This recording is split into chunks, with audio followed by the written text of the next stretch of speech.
Well, campaign finance violations, thousands in outstanding fines and missed deadlines. Yeah, it sounds like reasons for someone to get fired or get a demotion, but for one state lawmaker, it meant a promotion. And that's just one of the stories that our meetup partners at Civil Beat are working on. And joining us over Skype is reporter Chad Blair. Good morning, Chad. Good morning, Mahia, and I'm lip-syncing this morning, my report. Are you, Well, Mr. you're pretty Beyonce? convincing.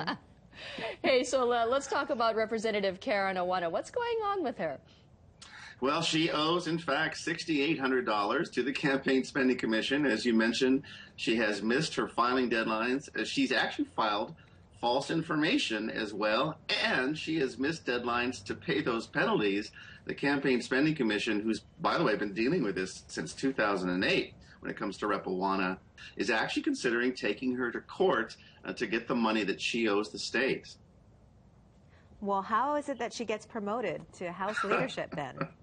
Well, I can't say that there was a connection between the two. She is now the House Majority Leader. Remember, she was part of that bloc with Joe Souki. She was a member that helped him get the votes that he needed to take over from Calvin Say. But, you know, Scott Psyche, the Majority Leader, was asked about Rep. Awana and these missed deadlines and these payments. And he said, you know, it's important for state representatives to comply with state law.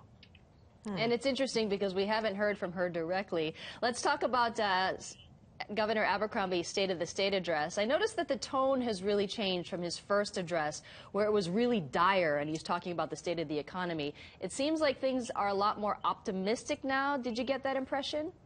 Oh, I think so. I mean, remember, we had serious budget deficits the last 2 years.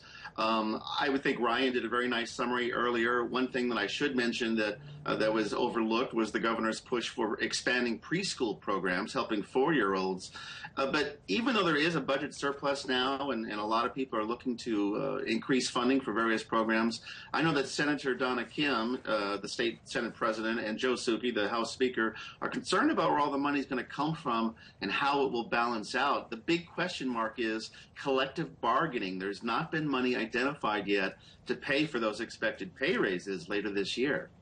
Yeah, it was interesting. Governor said we will not abandon collective bargaining, but there was a big but there. There was.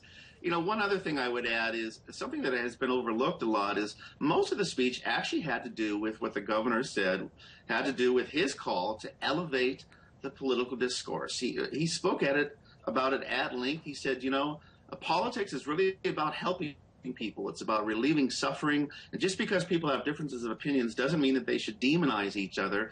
He evoked Senator Dan Akaka and the Aloha spirit and the spirit of generosity, a message that was somewhat overlooked beneath all the money and the minimum wage and the preschool and all that kind of stuff. Okay, Chad, so was Beyonce lip syncing or not? What do you think?